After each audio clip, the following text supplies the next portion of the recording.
এমন কোন নারী আছে যার ভাগ্যে পুত্র সন্তান থাকে না এবং তাকে সারা জীবন নিঃসন্তান হয়ে থাকতে হয়? এবং সেই কাজগুলি কি যেগুলি একজন পতিব্রতা মহিলার জীবনে কখনোই করা উচিত নয়, অন্যথায় তিনি পুত্র লাভ করেন না? বন্ধুরা, একটা সময় ছিল যখন দেবী লক্ষ্মী ভগবান বিষ্ণুকে বলেছিলেন, প্রভু, আজ আমার মনে 3টি প্রশ্ন আছে। এই 3টি প্রশ্নের উত্তর দিয়ে যদি আপনি আমাকে সন্তুষ্ট করেন তাহলে আমার মন অনেক সন্তুষ্ট পাবে। তখন ভগবান বিষ্ণু বলেন, হে দেবী, আপনি আপনার 3টি প্রশ্ন আমাকে নির্দ্বিধায় বলুন। আমি অবশ্যই আপনার প্রশ্নের উত্তর দেওয়ার চেষ্টা করব। তাই দেবী লক্ষ্মী প্রশ্ন করতে গিয়ে বলেন, হে প্রভু, এমন কোন নারী আছে যার ভাগ্যে পুত্র সন্তান থাকে না? আমার দ্বিতীয় প্রশ্ন হলো, কোন স্ত্রী সময়ের আগে বিধবা হয়ে যায় এবং তিনি স্বামী ছাড়া একটি অসুখী জীবনযাপন করে? আমার তৃতীয় প্রশ্ন হলো, এমন কোন মহিলা আছে যার স্বামী থাকা সত্ত্বেও অসুখী জীবনযাপন করে এবং তার জীবনে সে কখনো সুখ পায় না?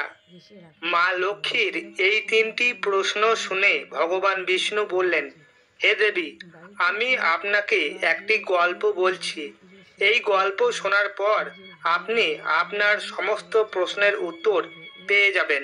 তবে এই গল্পটি অবশ্যই মনোযোগ সহকারে শুনতে হবে। তখন দেবী লক্ষ্মী বলতে লাগলেন, হে প্রভু, আমি এই গল্পটি অবশ্যই মনোযোগ সহকারে এবং নিষ্ঠার সঙ্গে শুনব। আপনি দয়া করে বলুন। ভগবান বিষ্ণু বলেন, এক সময়ের কথা, একটি গ্রামে একজন শেঠ বসবাস করতেন।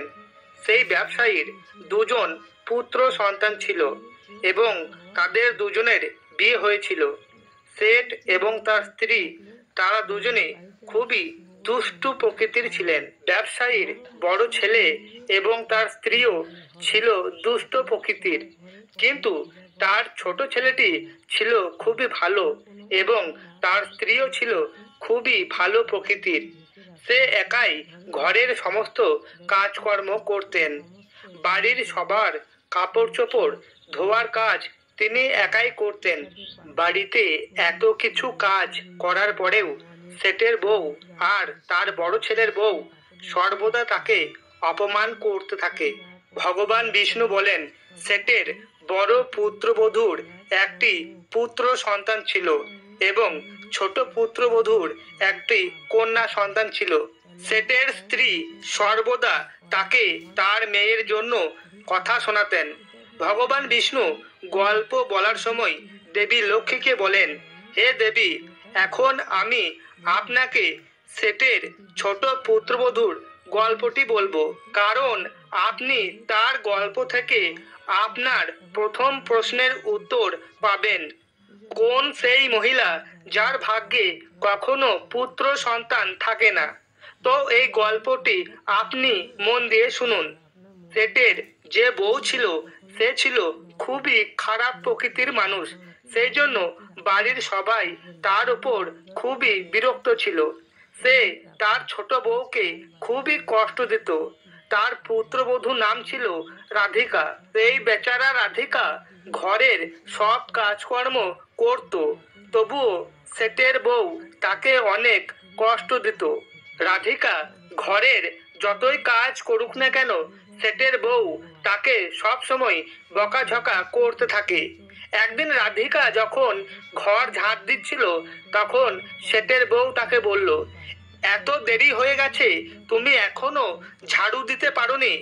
আমি মন্দিরে যাচ্ছি এবং আমি যতক্ষণ না মন্দির থেকে আসছি ততক্ষণে খাবার যেন রেডি হয়ে যায়। বাড়ি ফিরে আমি খেয়ে নেব। রাধিকা ঘর পরিষ্কার করে রান্না করতে চলে যায়।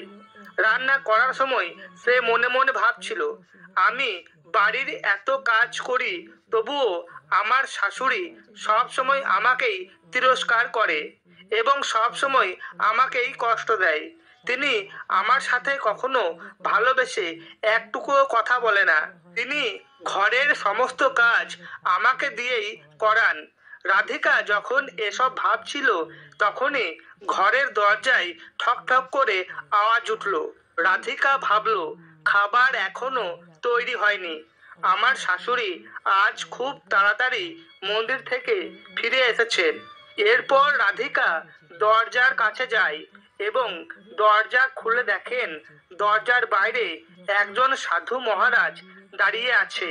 তখন সেই সাধু মহারাজ রাধিকাকে বললেন, আমাকে কিছু খাবার দাও, আমার খুবই খিদে পেয়েছে। তখন রাধিকা বলল, আমি তোমাকে খাবার দিতাম, কিন্তু আমার শাশুড়ি খুবই খারাপ প্রকৃতির মানুষ। তিনি আমাকে অনেক বকাঝকা করবেন। আর এখন তিনি মন্দিরে গেছেন। তার মন্দির থেকে আসার সময়ও হয়ে গেছে। যদি তিনি এসে দেখেন আমাকে আপনাকে খাবার দিতে, তাহলে তিনি আমাকে খুবই মারবেন। সেই জন্য আমি আপনাকে খাওয়াতে পারি না। তখন সাধু বলে, অল্প একটু খাবার দাও, আমি সকাল থেকে কিছুই খাইনি। এই কথা শুনে রাধিকার মনে দয়া আসে। রাধিকা বলে, মহারাজ, আপনি ভিতরে আসুন, আমি আপনাকে খাবার দিচ্ছি। আর যখন সাধু খাবার খাচ্ছিলেন তখনই হঠাৎ রাধিকার শাশুড়ি মন্দির থেকে বাড়িতে ফেরে। সাধুকে খাবার খেতে দেখে তিনি বলেন, এটি আমার কোনো লঙ্গরখানা নয় যে কেউ এসে এখানে খাবার খেয়ে চলে যাবে। এই সাধুকে কেন তুমি খাবার দিলে? খাবার কি বিনা পয়সায় আসে?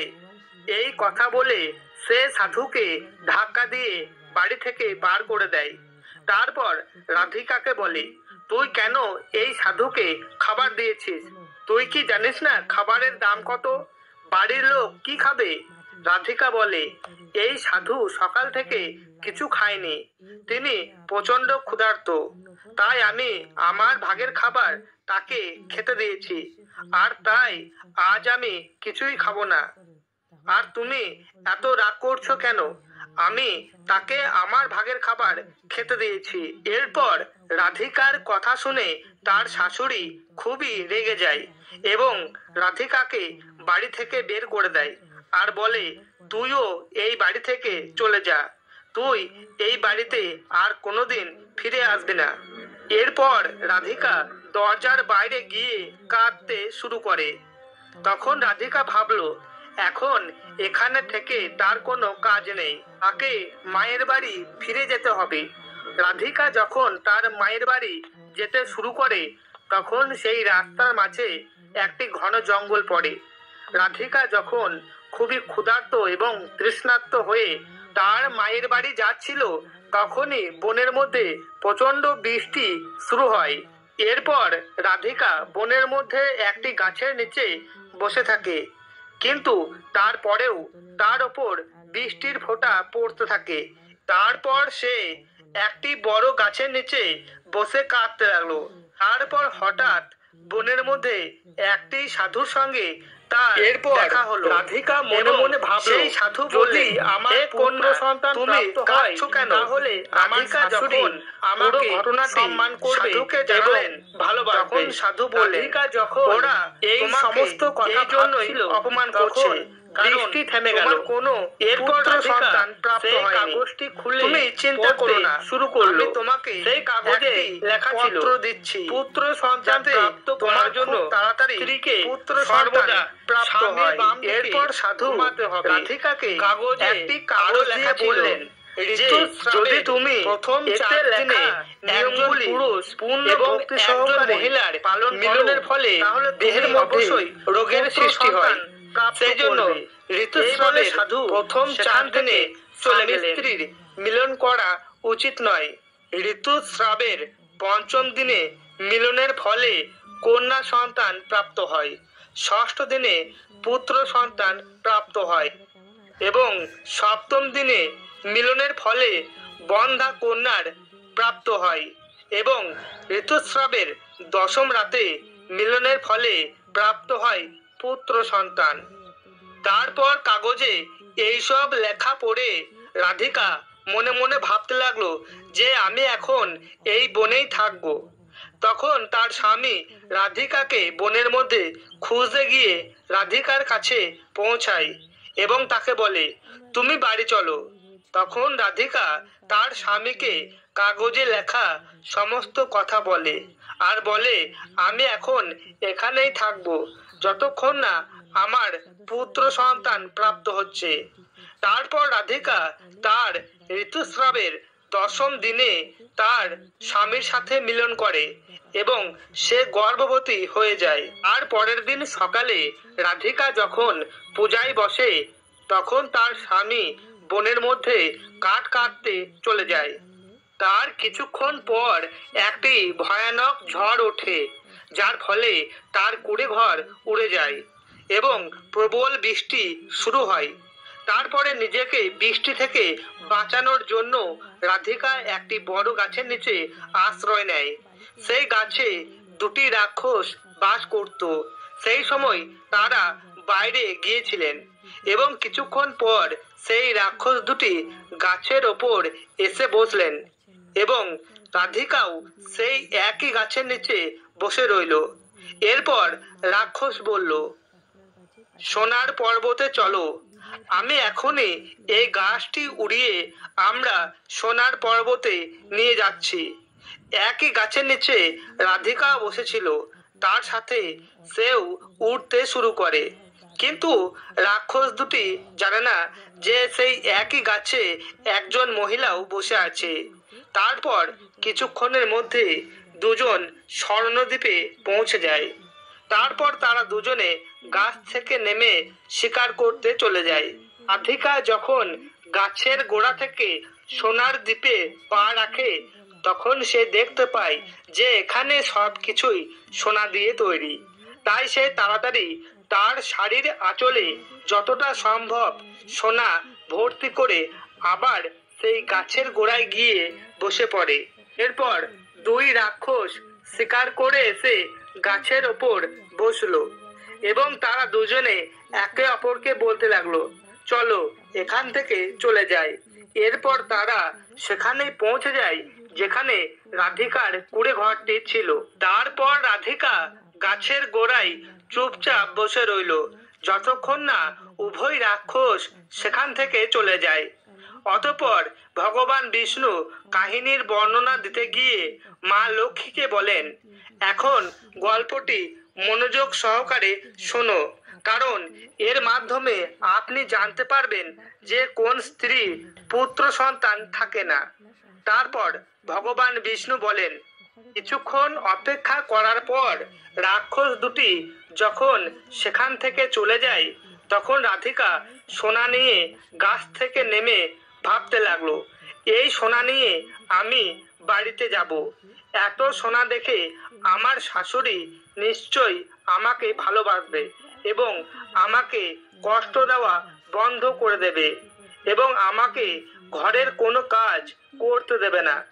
রাধিকা যখন এই সমস্ত কথা ভাবছিল তখন তার স্বামী জঙ্গল থেকে কাঠ কেটে তার কাছে আসে। রাধিকাকে বলে, এত সোনা তুমি কোথায় পেলে? রাধিকা তার স্বামীকে রাক্ষসের পুরো কথাটা খুলে বলে। বাড়ি যাওয়ার পর রাধিকা তার শাশুড়িকে সমস্ত সোনা দিয়ে দিল। তারপর এত সোনা দেখে শাশুড়ি খুবই খুশি হয়ে গেল এবং তাকে জিজ্ঞাসা করতে লাগলো, এত সোনা তুমি কোথা থেকে আনলে? রাধিকা তার শাশুড়িকে সেই সমস্ত ঘটনা খুলে বলল। রাধিকার শাশুড়ি বলল, এই সোনাতে কি হবে, যখন ওখানে এত বেশি সোনা ছিল তোমাকে আরো বেশি সোনা আনতে হতো। আমার আরো সোনা লাগবে, তুমি দেখো আমি ওই জায়গায় গিয়ে কতটা পরিমাণ সোনা আনি। এরপর রাধিকা বলল, মা আপনি ওখানে যাবেন না, কারণ জীবনের অনেক বড় ঝুঁকি আছে। কিন্তু রাধিকার শাশুড়ি তার কোনো কথা না শুনে বনে গিয়ে বসলেন। কিছুক্ষণ পর সেই রাক্ষস দুটি গাছের ওপর বসে পড়ল এবং তারপর তারা বলল, চলো আজকে আমরা সোনার দ্বীপে যাব না, আজকে আমরা নদীতে মাছ ধরে খাবো। এই কথা বলে রাক্ষস দুটি গাছটিকে উড়িয়ে নদীর দিকে নিয়ে যাচ্ছিল। তখনই রাধিকার শাশুড়ি বলল, তোমরা কেন এই গাছটিকে সোনার পর্বতের দিকে নিয়ে যাচ্ছ না? আর তখনই রাক্ষস দুটির নজর রাধিকার শাশুড়ির ওপর পড়ে। রাধিকার শাশুড়ি ভাবলো, এটা আমি কি বলে ফেললাম, এবার তো রাক্ষস আমাকে মেরে ফেলবে, তারা তো জেনে যাবে এই গাছে আরো একজন আছে। দুজনে দেখলো এই গাছে একজন স্ত্রী বসে রয়েছে। এরপর রাক্ষস গাছটিকে জোরে জোরে নাড়াতে শুরু করে। তার ফলে রাধিকার শাশুড়ি গাছ থেকে নিচে পড়ে মারা যায়। আর পরে যখন তার পরিবারের সদস্যরা তার মৃত্যুর খবর জানতে পারলেন, তখন সবাই সেখানে উপস্থিত হলেন এবং রাধিকা বলতে শুরু করলেন, তিনি অতিরিক্ত লোভ করেছিলেন এবং তার শাস্তি তিনি পেয়েছেন। বন্ধুরা, গল্পটি বর্ণনা করতে গিয়ে ভগবান বিষ্ণু বলেছেন যে এইভাবে রাধিকার শাশুড়ি মারা গেল, তাই আমাদের কখনোই লোভ করা উচিত নয়। এরপর রাধিকা প্রসব করলেন। রাধিকা একটি পুত্র সন্তান হয়েছিল। পুত্র সন্তান জন্মের পর রাধিকা খুবই খুশি হয়েছিলেন এবং তিনি তার বাড়িতে একটি বড় করে ভোজের আয়োজন করেছিলেন, যাতে তিনি তার বাড়িতে অনেক পণ্ডিত ও সাধু মহাত্মাদের খাবার পরিবেশন করতে পারেন। রাধিকার বাড়িতে খাবার খাওয়ার পরে সমস্ত সাধু পণ্ডিত ব্রাহ্মণ মহাত্মারা তাকে অনেক আশীর্বাদ করলেন। আর অন্যদিকে শ্বেতের বড় ছেলের পুত্রবধূ, যে সবসময় রাধিকাকে তার ছেলের বিষয়ে কটূক্তি করত, তার মুখ চিরতরে বন্ধ হয়ে গেল। তখন ভগবান বিষ্ণু মা লক্ষ্মীকে বললেন, আমি আমার কাহিনী এখানেই শেষ করছি। এখন আমি আপনাকে আপনার প্রশ্নের উত্তর দেব। আপনার প্রথম প্রশ্ন ছিল, কোন নারীর ভাগ্যে পুত্র সন্তান থাকে না? যে মহিলারা সাধুর দ্বারা কাগজে দেওয়া নিয়ম এবং তার বিপরীতে কাজ করে, তাদের কখনো সন্তান হয় না। এবং যে মহিলারা ভীত নন এবং সর্বদা নিজের স্বামীর সঙ্গে লড়াই করে এবং তাদের স্বামীর প্রতি সর্বদা রেগে থাকেন, তাদের ভাগ্যেও পুত্র সন্তান থাকে না। তাই প্রত্যেক নারীর উচিত তার স্বামীকে সম্মান করা। আর আপনার দ্বিতীয় প্রশ্ন ছিল যে, কে সেই নারী যে সময়ের আগে বিধবা হয়? যে স্ত্রী স্বামী ছাড়া অসুখী জীবনযাপন করে। যেসব মহিলারা স্বামী থাকা সত্ত্বেও সিঁদুর লাগান না, মঙ্গলসূত্র পরেন না এবং যেখানে যান সিঁদুর ছাড়া এবং মঙ্গলসূত্র ছাড়াই যান, এমনকি তারা স্বামীর কথা শোনে না। আর যদি তাদের অন্য কোনো পুরুষের সাথে সম্পর্ক থাকে, তাহলে এই ধরনের মহিলারা অকালেই বিধবা হয়ে যায়। তাই একজন বিবাহিত মহিলার একটি পতিব্রতা নারীর জীবনযাপন করা এবং সকালে ঘুম থেকে উঠে স্নান করা, তারপর খাবার তৈরি করা, যাতে ঘরে সুখ শান্তি বজায় থাকে। ভিডিওটি যদি আপনাদের ভালো লাগে এবং মন চায়, তাহলে কমেন্টে জয় শ্রীকৃষ্ণ